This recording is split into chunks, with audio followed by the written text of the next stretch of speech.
선생님 지금 이 인물을 봤을 때 어떤 느낌을 받았어요? 일단 지배적인 인상이 뭐예요? 반듯하다. 응, 그죠? 뭔가 도도하고 반듯하고 뭔가 우아하고 이런 지배적인 감상을 받죠. 거기에서 그런 것을 묘사하기 위해서 이 머리 헤어스타일이라든지 옷이라든지 이런 게 같이 묘사되면 되는 것 같아요. 어때요? 셀 선생님은? 저는 도도한 느낌? 도도한 느낌. 그죠? 굉장히 도도하고. 도도하면서 굉장히 자기만의 세계를 확고하게 가지고 있는 느낌? 그러니까 눈도 저렇게 뜨고 있게. 그죠? 눈썹도 아주 그냥 뾰족 이렇게 돼 있고. 그러니까 이미지, 이게 주는 지배적인 이미지를 먼저 찾는 거예요. 이게 글을 쓰는 것도 중요한데, 여기서 주는 지배적인 인상을 뭐로 표현해요? 내 이야기 만약에 이런 주인공을 삼는다면, 왜 이런 주인공을 삼았을까? 지배적인 인상이 있으니까, 이 여자가 가지고 있는 어떤 도도함이라든지 뭐 이런 것들을 내 표현하기 위한 거잖아요. 지은 선생님 어땠어요? 이 인물을 봤을 때? 되게 세련됐는데, 세련된. 그걸 유지하려고 되게 많은 힘을 쓰는 것 같아요. 어떤 배우의 느낌이죠, 어쨌든. 권사님도? 저는 이거 딱 보면서 전체적인 이미지가 참 지적인 그런 느낌이 있었고, 콧날이 오똑하면 눈썹이 아주 날카롭게 아주 개성이 강한 그런 느낌을 받았고, 헤어스타일은 간단하게 묶어서 깔끔하고 갑자기 전문가 좋네. 깔끔한 그런 느낌을 주고, 이 폴라티가 아주 따뜻한 그런 느낌을 주고, 눈을 지그시 감고 있는 이 느낌은 무슨 이렇게 음악 감상을 하는 그런 음악 감상이나 무슨 혼자만의 세계를 그런 듯한 느낌. 좋아요. 그런 묘사적인 게 지금 뭐 글로 막 아주 잘 쓰는 게 아니라 주는 느낌을 찾는 거예요. 지금 이 이미지가 주는 느낌을 찾는 거예요. 그래서 그렇게 하시면 되고, 두 번째 제일 많이 쓰는 게 인물하고 풍경 묘사. 인물을 할 때 이제 주인공을 나타낼 때 우리는 주인공의 그림을 넣어주는 게 아니라, 물론 사파도 집어넣을 수 있지만 최대한 글로 그걸 알려줘야 돼. 그 아이가 어떻게 생겼고 이 주인공이 어떻게 생겼는지를 최대한 글로 해줘야 돼요. 그러니까 아까 아까 봤던 그 장면에서 나왔던 그 호비의 그 모습들이 다 다른 거 아니에요. 그러니까 지배적인 게 뭐 얼굴이 까만 애를 먼저 얘기할 건지, 그러니까 햇빛을 막 열심히 일해가지고 막 그럴 수도 있는 거고, 막 죽은 개가 많은 아이일 수도 있고, 그건 지배적. 두 번째는 풍경 묘사죠. 풍경 묘사. 두 번째. 뭐 예를 들면 이런 그림을 봤다고 했을 때, 이런 사진을 봤다고 했을 때, 이 풍경이 주는 지배적인 느낌을 찾아서 묘사를 해야 되는 거죠. 그림이 너무 너무 이제 약간 올드한 느낌으로 가는데, 일단은 막 이 그림이 주는 지배적인 인상 중에 어떤 게 되게 지배적이세요? 이걸 딱 봤을 때? 그게 하나의 사진인가요? 네, 하나예요. 이걸 파노라마로 이렇게 찍은 것 같아요. 그죠? 가을이죠? 가을 느낌. 가을이구나. 그리고 저 외롭게 있는 저 정자. 그게 주는 느낌? 그리고 또 안개. 뭔가 굉장히 깊은 산일 것 같은 그런 느낌을 또 주기도 하고. 그러니까 이런 집에 그리고 돌 막 아주 날카로운 벽 이렇게 있는 반면에 물은 굉장히 잔잔하고, 이런 풍경을 이제 묘사를 해보는 거죠. 풍경 묘사를 통해서, 그러니까 이게 묘사랑은 다른 게 아니라 이 그림이 없을 때 이 그림이 떠오르게 만들어주면 되는 거예요. 작가에게. 좀 어렵죠. 이게 근데 이 사진이라서 좀 어렵고, 우리가 생각하는 동화적 배경은 굉장히 애니메이션틱하고 이러기 때문에 지배적인 인상을 주면 되는 거예요. 그래서 어떤 것들을 포인트 줘서 줄 것인지, 그게 되게 중요한 것 같아요. 아까 되게 좋았던 거는 계속 말하지만 그 하나님이 나무가 겹겹이 있었기 때문에 깊은 산일 것이라는 거, 그게 굉장히 지배적인 인상에 되게, 그러니까 아까 그림이 맨 처음에 봤던 그림이 요 그림이었어요. 이 그림을 보고 이제 이야기를 만들어 보자 했어요. 요 그림을 보고. 근데 이제 지은 선생님이 이 꽃이 굉장히 지배적인 인상이었어요. 이 꽃이 굉장히 중요한 역할을 하는 이야기였고, 하나 선생님이 여기 나무가 막 겹겹이 있는 게 굉장히 머나먼 산일 것이다. 그리고 사람 발길이 닿지 않고 이 집이 되게 작은 게 호빗들이 사는 곳일 것이다. 이렇게 생각했고, 우리 권사님은 지금 막 연기가 나는 게 아침밥을 준비하는 할머니, 그리고 여기 쌍둥이들이 강아지를 들고 뛰쳐나올 것이다. 이게 뭔가 지금 아침 풍경이라는 거, 제가 아침이라는 얘기를 드렸지만, 그러니까 이걸 아침으로 안 볼 수도 있지만, 근데 아침이라고 생각되는 건 뭐 연기가 나고 있고, 그죠? 약간 이제 풍경 자체가 굉장히 밝은 느낌을 주니까 그러니까 그 느낌을 살려서 이야기 안에 쓰는 거죠. 예, 예. 그래서 그렇게 묘사를 하는 거 이제 조금 더 훈련해 보면 굉장히 어렵다기보다는 그것이 들어가고 안 들어가고 차이를 느낄 수가 있어요. 자, 인어공주 제가 읽어오라고 했는데 읽으셨겠지만은 첫 장면에 이런 게 나와요. 그러니까 제가 인어공주가 되게 아하하하하하 인어공주 읽어오라고 했는데 안 읽으신 우리 세리선에 한번 읽어볼게요. 수레국가처럼 푸르고 수정처럼 맑은 저 먼 바닷속은 매우 깊다. 그곳은 헤아릴 수 없이 깊어서 아무리 긴 밧줄을 풀어도 바닥에 닿지 않으며 세상에 있는 그 교회의 종탑을 모두 포개 놓아도 모자랄 정도이다. 그 깊고 깊은 바닷속에 인어들이 살고 있다. 바다 밑바닥이 노란 모래밭일 거라는 상상은 절대 하지 말도록. 그곳에는 신기한 풀과 나무들이 자란다. 바닷속 식물의 줄기와 잎들은 어찌나 유연한지 물살이 조금만 일어도 살아있는 것처럼 찰랑거린다. 그리고 새들도 나무들 사이로 날아다니듯이 바닷속 식물들 사이로 크고 작은 물고기들이 헤엄쳐 다닌다. 이런 식물과 물고기가 사는 바닷속 가장 깊은 곳에는 인어들의 왕이 사는 성이 있다. 성벽은 산으로 되어 있고 길고 뾰족한 창문들은 투명한 호박으로 되어 있다. 또 지붕은 물이 밀려들 때마다 저절로 열렸다 닫혔다 하는 조가비로 되어 있는데 조가비마다 빛나는 진주들이 들어있어 여왕의 왕관같이 하란다. 네, 이게 인어공주의 첫 장면이에요. 첫 이야기의 시작이. 대부분의 이야기의 시작은 배경 묘사로 시작을 한다는 거예요. 근데 여기 첫 번째 문단을 봐도 막 뭔가 이처럼 그죠? 뭐뭐처럼 푸르고 수정처럼 이런 것들이 있고 뭐 세상에 있는 종탑 모두 포개해 놓아도 모자랄 정도다. 이게 이제 안데르센이 갖고 있는 감수성인 거죠. 그걸 깊이를 얘기할 때 이 사람은 세상에 있는 이때 당시에 이제 중세 시대였으니까 교회가 굉장히 많은 시대였고 거기마다 교회 종탑이 굉장히 화려했을 것 같아요. 그러니까 안데르센의 시각은 굉장히 비판적이에요. 그렇기 때문에 그런 종탑을 아무리 포개해 놔도 닿지 않을 정도로 굉장히 깊은 곳이 있고 거기에 인어들이 살고 있고 그리고 막 밑바닥이 노란색이에요. 우리가 이제 주로 해변이 이제 황금 사장으로 돼 있으니까 그렇지 않다라는 거고 여기 보면 새들도 나무 사이로 날아다니듯이 바닷속 식물들 사이로 물고기들이 헤엄쳐 다닌다. 여기 보면 전혀 어떤 사건은 나와 있지 않죠. 시간의 흐름도 전혀 없죠. 그냥 한 장면을 묘사한 것밖에 없어요. 이걸로 이제 이야기가 시작돼서 뭐 시작된 거죠. 이게 나 여기다 그림 넣는 줄 알았는데 아까 맨 처음 화면에 여기 우리가 선생님 제가 나눠드린 거기 인어공주 있죠.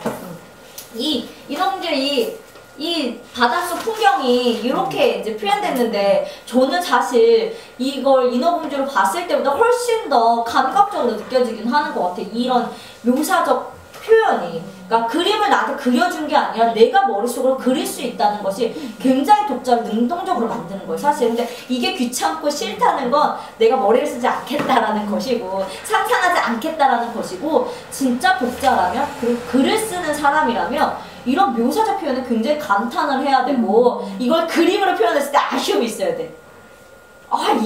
이거보다 좀 더 뭔가 이걸 어떻게 표현해 줄 수 있을까. 그래서 막 조가비마다 진주들이 들어있어. 여왕의 왕관같이 아름답다. 근데 여기서 감성이라는 건 이런 비유적 표현이 어떻게 뭘 비유할 것이냐. 아까 그 여인의 도도함을 뭐에다 비유할 것이냐. 네. 그 날카로움. 아까 눈썹의 그 날카로움을 뭐에다 비유할 것이냐. 그러니까 눈썹은 실제로 눈을 보이는 거죠. 그 눈썹과 뭐가 닮았는지가 머리에 떠올라요. 그게 상상력인 거예요. 그래서 그 독자가 읽었을 때 확 와닿아야 되는 거예요. 종탑을 쌓아놓은 것처럼 모자랄 정도로 깊이 있고 뭐 이런 것처럼. 그리고 바닷속은 뭐 무슨 색깔이다 이렇게 표현하는 게 아니라 막 상상은 하지 말도록 이렇게 뭔가 생각을 쥐었다 놨다 하면서 묘사를 표현을 해주면 굉장히 재밌을 거라는 거예요. 그러니까 이야기, 우리가 쓰는 동화도 이야기의 출발은 이 배경부터 그려줘야 돼.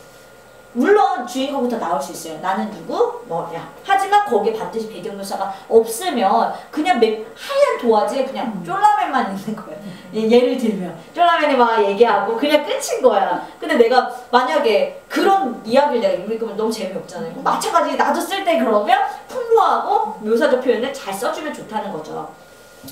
자, 아까 서사적 글쓰기 이제 넘어가시면 서사적 글쓰기라는 건 사건의 본질을 통찰해야 돼요. 그러니까 지금 말하고자 하는 사건이 전체적으로 어떤 연관성을 갖고 있는지, 그러니까 의미 없는 사건들을 나열하면 안 되지만 그렇지만 또 의미 있는 사건은 너무 부각시키면 또 안 되고, 그러니까 본질적인 통찰이 되게 필요하고요. 유기적인 표현, 그 사건이 그렇게 표현됐을 때 맞는 거, 그래서 사건의 전개, 이게 좀 말은 어렵긴 하지만 이제 서사적 글쓰기라고 할 때 이게 제일 중요하대요. 본질을 통찰하고 지금 내가 쓰려고 하는 그 장면의 본질, 그것을 어떻게 유기적으로 표현할 것인가, 그리고 그것은 사건을 진행시켜야 돼요. 아까는 전혀 배경은 그냥 그림 한 장 같은 거예요. 어떤 사건의 전개라든지 본질 뭐 이런 거 없어요. 그냥 그 배경을 그냥 묘사해 주는 거고, 서사는 사건을 이제 드디어 전개시키는 거죠. 서사의 중요한 예 중에 하나는 그거죠. 여기 뭐 서사적 글쓰기의 예는 신문기사, OW1H라고 하는 뭐 언제 어디서 누가 어떻게, 이게 서사적 되게 본질인 거예요. 어떤 기자가 어떤 사건을 조사했을 때 굉장히 많은 에피소드가 있겠지만 본질을 통찰해서 유기적으로 그냥 표현해서 한 게 굉장히 좋은 신문이 서사적 글에 굉장히 중요한 포인트고, 그리고 또 서사를 하기 위해서 시점이라는 부분이 굉장히 중요해요. 포인트 오브 뷰라고 하는데, 그러니까 전달자가 작품 속에서 내용을 바라보는 위치가 되게 중요해요. 그래야 그 사건을 통찰할 수 있는 건지, 관찰자 시점으로 쓸 건지, 이게 되게 중요한데, 시점에는 크게 두 가지가 있죠. 1인칭 시점과 3인칭 시점이에요. 1인칭이라는 거는 일단 말하는 사람이 나로 기록되면 돼요. 네. 그런데 주인공은 말하는 사람이랑 실제 행동 사람이 같아. 주인공과 화자가 같아. 이야기는 들려주는 것 때문에 화자가 있어야 돼요. 이야기를 들려주는 사람이 있어야 돼요. 그 이야기를 들려주는 사람과 주인공이 같은 경우가 주인공 시점. 관찰자 시점이라고 하면 관찰자는 화자는 난데 주인공이 아닌 거죠. 단순 보고자. 우리가 읽었던 바틀비가 그런 거죠. 바틀비가 주인공인데, 그 영어 책에서 저희가 읽었던 바틀비라는 책이 있는데, 바틀비가 주인공인데 그게 누구죠? 변호사인가요? 관찰자 시점. 물론 주인공의, 그러니까 보조 인물의 역할을 하고 있긴 하지만 그 사람을 주인공으로 보진 않잖아요. 바틀비의 행동을 계속 단순 보고하면서 이야기가 전개되잖아요. 그죠? 그리고 세 번째, 참여자는 화자는 나지만 주인물도 아닌 경우. 그래도 관찰자 시점은 그 옆에서, 주인공 옆에서 그것을 관찰하고 있기 때문에 중요한 인물로 우리가 느낄 수 있어요. 하지만 참여자는 말하는 사람은 난데 전혀 상관없는 거죠. 그러니까 단순히 이야기를 전개시키는데 이야기를 끌어가는 것 뿐인 거예요. 참여자는 그 내용 속에 드러나지 않는 사람. 아니요. 굉장히 보조 인물인데, 네, 뭐 예를 들면 뭐 무슨 한 집에 여러 집이 같이 사는 무슨 드라마가 있다라고 했을 때 그 집에 정말 그냥 그걸 단순히 보면서 전달하는 그냥 작은 인물. 네, 주인공은 정말 따로고. 네. 그러면 예를 들면 우리가 막 아침 드라마 막 이런 거 보면은 나레이션으로 나는 뭐 이러면서 이렇게 나오는 드라마 있잖아요. 근데 그 이야기 주인공 정말 딴 사람들이잖아요. 뭐 약국집 딸, 뭐 아들, 뭐 이렇게 사랑하는 얘기인데 그 나레이션을 전달하는 사람 있잖아요. 그냥 말로. 거의 그런 수준인 거예요. 참여자 시점은. 관찰자랑 비슷한. 관찰자는 드러나요. 그러니까 드러나냐 안 드러나냐. 그렇게 보면 또 그럴 수도 있겠다. 네. 관찰자는 그 바틀비를 생각하면 돼요. 바틀비 옆에서 바틀비를 계속 보면서 자기도 역할을 하고 있어요. 그렇지만 그 변호사를 주인공이라고 우리가 보진 않잖아요. 그죠? 그 사람을 로이어를 주인공을 전혀 보지 않잖아요. 근데 이 참여자는 정말 그 나레이션을 그냥 주는 사람인 것 뿐인 거예요. 진짜 실제 주인공 다 따로 있고. 저기 뭐지? 일상의 날개. 이상의 날개는 좀 달라. 달라? 이상의 날개는 3인칭의 제한적 시점이에요. 이거 먼저 되게 어렵더라고 봤는데. 그래? 네, 그게 약간 비슷한데 거기에 나라는 표현이 없어요. 이상의 날개에 나라는 표현이 있어요? 그냥 마누라 여기 계속 관찰하면서 마누라 이렇게 들어오는 날개 그거 아니야? 잠깐만. 그거는 그거죠. 운수 좋은 날? 그거 아니? 이제 운수 좋은 날은 그 마누라 죽는 얘기죠. 누구 얘기예요? 날개? 이거 헷갈렸구나. 일상의 날개는 그거구나. 저기 거울 속에 나가 있습니다. 그거죠. 예. 그러면 그거 아니고 나는 윗방에 살고 밤마다 마누라한테는 손님이 옵니다. 그거 하는 내용 있잖아. 아 뭐지? 사랑방 아니 그거 아닌데?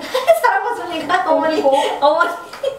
그래서 계속 마누라한테 밤마다 남자 손님이 오고 네. 그다음 마누라가 자기한테 던져주는 돈을 자기는 토지 그 뭐야 통장에다가. 또 중요한 게 계속 네. 마누라를 관찰하면서. 네. 근데 그건 관찰자 시점 아니에요? 참여자 시점은 달라? 조금 더 아예 주요 인물이 아니에요. 아예 주된 인물이 아닌 자체. 그러니까 이런 거는 진짜 뭐 우리가 막 역사 소설 이런 거 보면은 그 역사를 기록하는 사람 있고 나레이션 해주는 사람 있고 실제 이야기는 일화적으로 막 나오잖아요. 그러니까 전혀 이거는 화자 말하는 사람만 나라고 표현될 것 뿐이지 별로 영향을 안 아 전혀 영향을 미치지 않는 거. 주인물이 전혀 아닌 거. 관찰자는 좀 영향. 그쵸, 영향 미치죠. 옆에서 관찰하고 있으니까. 단순 보호자긴 하지만 둘의 관계에서 이제 아까 그 마누라 그 관계는 그 남자는 관찰자 시점일 수 있는 거죠. 네. 3인칭은 우리가 가장 많이 쓰는 전지적 작가 시점이죠. 전지적 작가는 모든 걸 알고 있어. 모든 개입과 모든 속마음과 이런 걸 다 알고 있어요. 이거 편해 쓰기가. 그냥 내 마음대로 쓰면 되니까.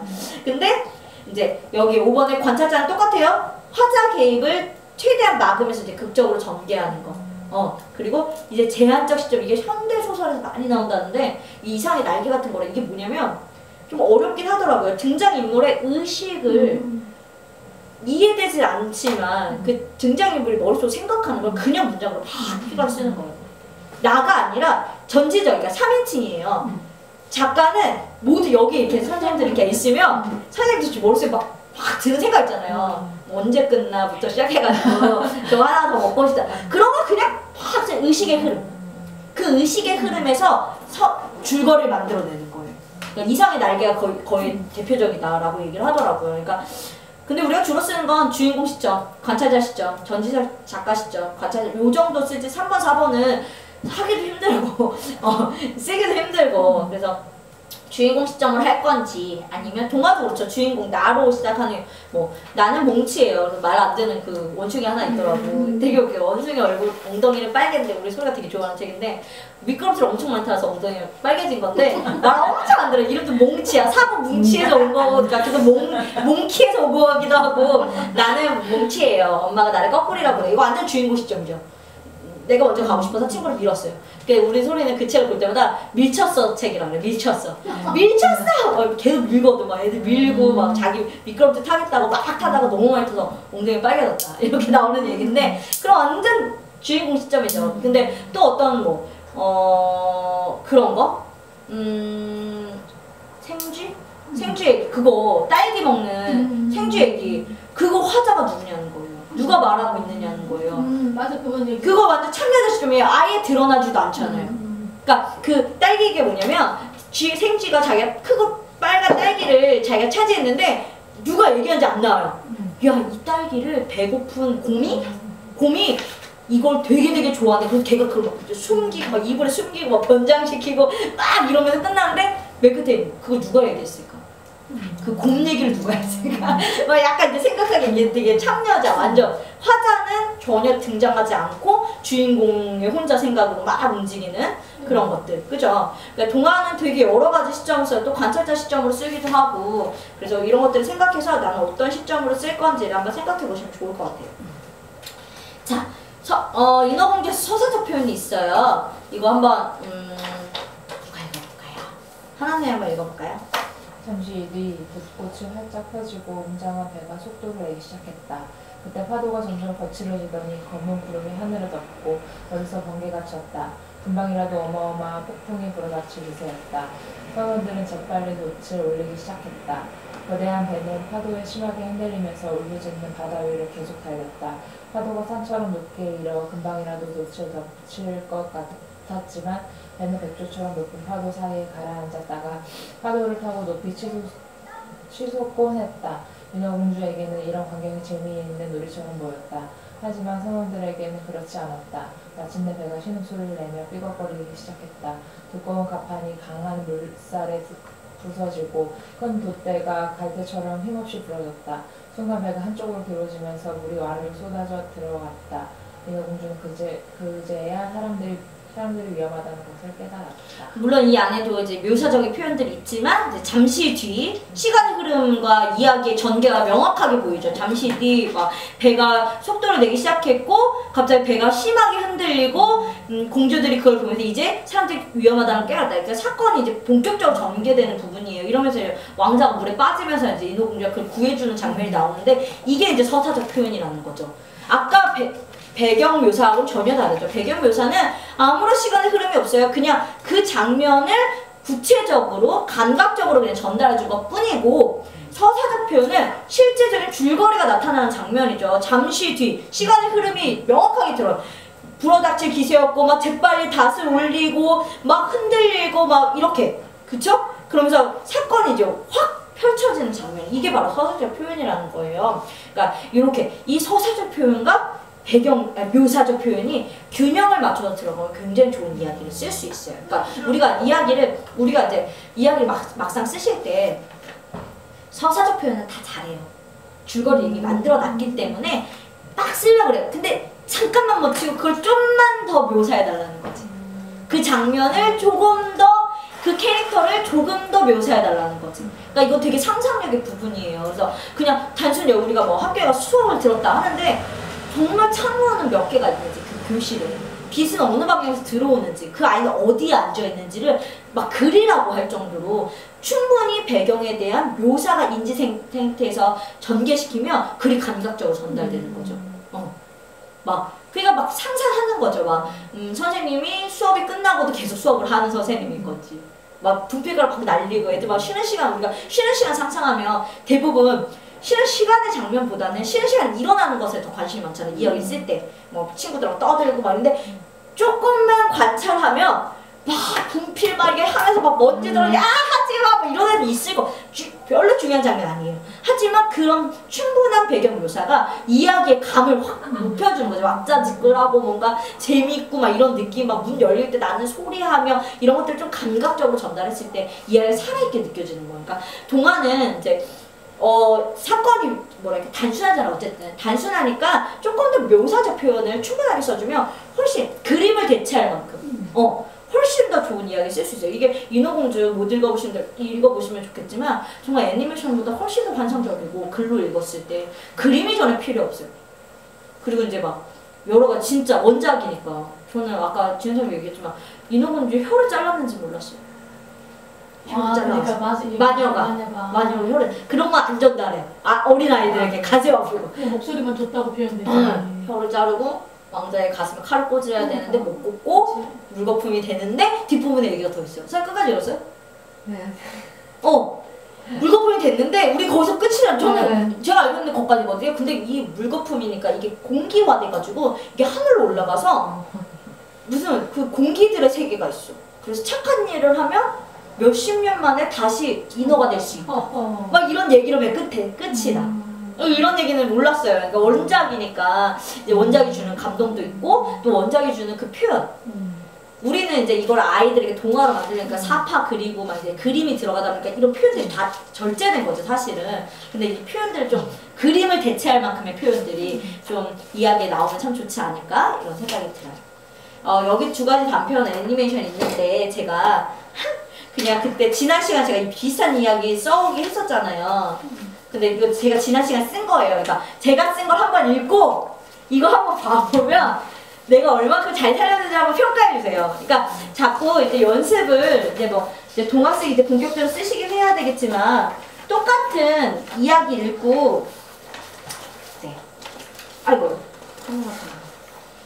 이거 되게 좀 쉽진 않더라고요. 쉽지 않더라고요. 이거 하는데 한번 제가 이제 그 영상을 보고 묘사하면서 전개한 거죠. 서사와 묘사를 넣은 거죠.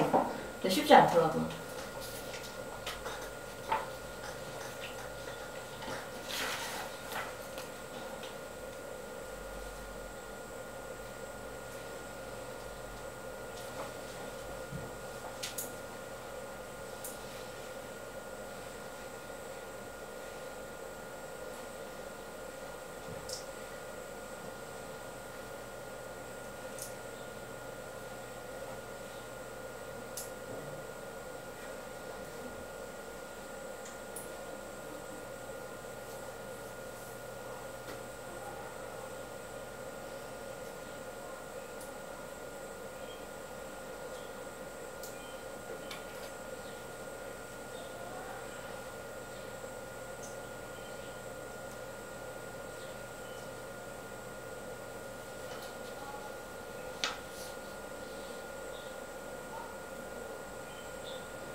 좋은 거. 아 좋아요. 그냥 별거 없죠. 내용은 이게 만약에 스토리화 시킨다 했을 때도 근데 이제 이걸 제가 단편 애니메이션 여기를 보고 이걸 쓴 거예요. 이제 거기 이제 내 상상력을 조금 넣어서 이렇게 썼는데 내가 쓰고 나니까 쓸 때 진짜 어떻게 막 이랬는데 쓰고 나니까 그래도 한 편의 이야기를 완성한 것 같고 그러니까 좋더라고요. 이렇게 써야 되는구나. 그러니까 묘사와 좀 나름 서사를 잘 섞어가지고 최대한 이제 이야기를 부각. 아니 어떻게 지난주에 이런 거 하라고 그랬어 우리한테? 지난 시간, 지지난 시간에. 그렇죠. 예, 지지난 시간에 단절됐다가 맞아, 진짜 그런 느낌. 잠시만요, 이걸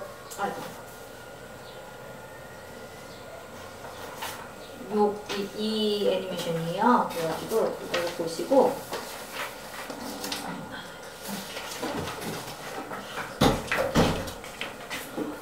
배터리가 없어.